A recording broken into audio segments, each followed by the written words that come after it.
que diz assim: portanto, confesse os seus pecados uns aos outros e ore uns pelos outros para serem curados.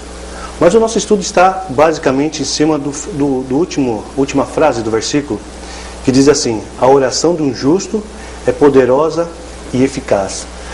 Nós estudamos sobre o poder, a oração poderosa, estudamos sobre o poder do homem, o poder de Deus. E agora nós estamos falando sobre o justo, estudamos também sobre a oração. Mas eu vou dar uma pincelada sobre a oração hoje para que você recorde o significado da oração.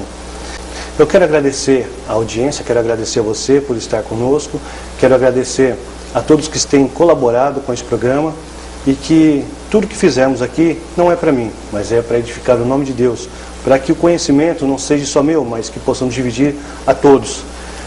Dando continuidade nisso, eu quero ler para você um versículo que fica lá em Provérbios 20, no versículo 7, que diz assim: o homem justo leva uma vida íntegra, como são felizes os seus filhos. Vamos convidar o Espírito Santo para que venha trazer sabedoria e entendimento sobre as palavras e tudo que for feito aqui. Eu convido a você a orar e depois eu vou explicar a oração. Senhor, a Ti toda a honra e toda a glória. Peço humildemente ao Pai a Sua presença e o poder do Espírito Santo nesse programa, e que tudo que for dito aqui haja entendimento no coração e na cabeça de cada um que ouvir, e que tudo que fizermos seja na Sua direção, não na minha, mas na direção do Espírito Santo, para edificar, para somar, para ser degrau, o alicerce espiritual na vida de cada um. Em nome de Jesus, amém. Nós temos também aqui em Salmos, em Salmos 92, no versículo 12, diz assim: os justos florescerão como a palmeira, crescerão como o cedro do Líbano. Se você se acha justo, se você tem a índole de ser uma pessoa justa, então você já tem conhecimento de todos esses parâmetros de que a Bíblia nos traz. Mas se ainda a gente, mesmo assim, não temos conhecimento, eu, por exemplo, estou compartilhando o estudo com você. Também me achava justo, me achava certo em tudo que eu pensava. Mas depois desse estudo, estar compartilhando com você, passei a aprender mais sobre ser justo. E quando é que a oração do justo ela pode ter poder? Eu quero voltar um pouquinho lá na oração. A gente já comentou sobre a oração, mas eu quero somar com aquilo que eu falei sobre a oração. A oração, ela é uma soma de orar e uma soma com a ação. Não tem uma necessidade só de você orar e concluir, ou somente de você agir e ser beneficiado. Você tem que orar e agir, e aí se torna a oração. Porque não tem como aquele exemplo que eu dei em relação aos médicos, você confiar totalmente nos médicos. Não, você tem que orar. Você tem que orar porque os médicos erram. Mas também, você não pode só orar, porque se você não tomar os remédios que o médico te indicar, você vai estar desafiando a Deus. E não é isso que Ele quer de você. Então você vai confiar nos medicamentos, então você vai estar agindo. A sua oração com a sua ação vai formar uma oração. E aí Deus vai entender a sua necessidade de que, quando não estiver mais ao nosso alcance, Ele vem trabalhar com milagre na sua vida.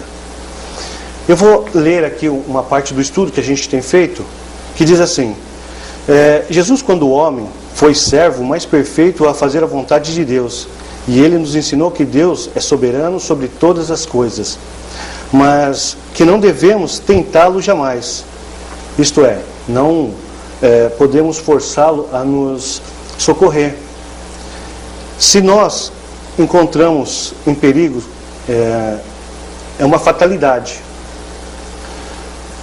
Temos crédito diante de Deus quando se é uma fatalidade. E se não, então é tentar a Deus e pode resultar em tragédia. Jesus orava como ninguém jamais orou, mas assim não tentava a Deus, isto é, ele fugia de situações perigosas. O nosso estudo está baseado em Tiago 16, versículo 5, na parte B, que diz que a oração do justo pode muito em seus efeitos.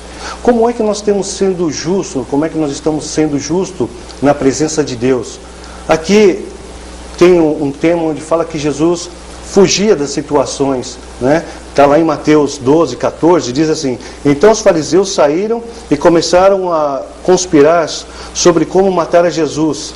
Sabendo disso, se fosse você que soubesse que alguém queria te matar ou que alguém queria te prejudicar, o que você faria? Então Jesus, sabendo disso, Jesus se retirou-se daquele lugar. O homem sábio, ele não vai para o perigo, ele foge do perigo. E a sabedoria é ser justo. Lá em João 8, 59 também tem uma passagem que nos ensina. Então pegaram em pedras para lhe atirarem. Mas Jesus ocultou-se e saiu do templo, passando pelo meio deles. Assim se retirou. Para você se manter justo, você tem que estar longe de confusão. Para você se manter justo, você tem que estar longe de problemas. E às vezes a gente acaba buscando problemas. E quando a gente ora, não vê resultado. Quando a gente busca, não vê resultado. De repente, numa coisa simples, você vai e compra um CD pirata. Você está sendo justo? Às vezes uma coisa simples, numa educação que você é enérgico demais com seu filho, você está sendo justo? Você é justo com seu filho? Você é justo com a sua esposa? A esposa é justo com o marido? Então, como que uma oração do justo pode ter efeito se não somos justos com o próximo? Nós, no estudo anterior, nós temos um exemplo de ser justo, que fica lá em 2 Reis 20, 2 ao 3, que é de Ezequias. Diz assim: então virou Ezequias o rosto para a parede e orou ao Senhor. Quando é que nós temos orado? E qual foi a oração de Ezequias? Você oraria mesmo igual a ele? Ah, Senhor, lembra-te que andei diante de ti com fidelidade e integridade. Nós andamos na presença do Senhor com fidelidade e integridade de coração. E diz aqui mais: e fiz o que era reto aos teus olhos. Nós estamos fazendo o que é reto aos olhos de Deus, para que possamos ter uma oração justa e ela ter poder em seus efeitos. E Ezequias então chorou muito. Ezequias deixa uma lição aqui de ser justo. E então esse ser justo de Ezequias trouxe um resultado da parte de Deus. E Deus, lá em 2 Reis 20, 4, 6, diz assim: ouvi a tua oração. Deus tem ouvido a nossa oração? Temos sido como Ezequias? E Deus responde: ouvi a tua oração e vi as tuas lágrimas, e te curarei. Ao terceiro dia subirás à casa do Senhor. Acrescentarei aos teus dias 15 anos. Quanto tempo você precisa para que Deus acrescente na sua vida, no seu trabalho, no seu comércio, nos seus planejamentos? Eu não sei quanto tempo você precisa, mas eu sei que você precisa de Deus. Então você precisa se manter justo. E aqui continua, se você quiser, você pode me acompanhar lá em 2 Reis 20, 4 ou 6. Você vai ver as palavras de Deus na vida de Ezequias. E nós sabemos a necessidade de orarmos e ser justo. E por que estou trazendo isso hoje? Hoje é o penúltimo programa. O próximo programa a gente vai estar encerrando. E de repente você vai pensar: poxa, mas eu não estou sendo justo na presença de Deus. Então eu te convido a assistir o próximo programa. Esse programa vai ficar essa semana no ar, e no próximo programa eu vou te trazer uma palavra que vai ser chave na sua vida. Mesmo que você tenha passado por todas essas situações, eu vou entregar uma chave na sua mão, que vai quebrar todas essas situações e você vai se tornar justo na presença de Deus. Nós ficamos aqui e voltamos depois com o segundo bloco.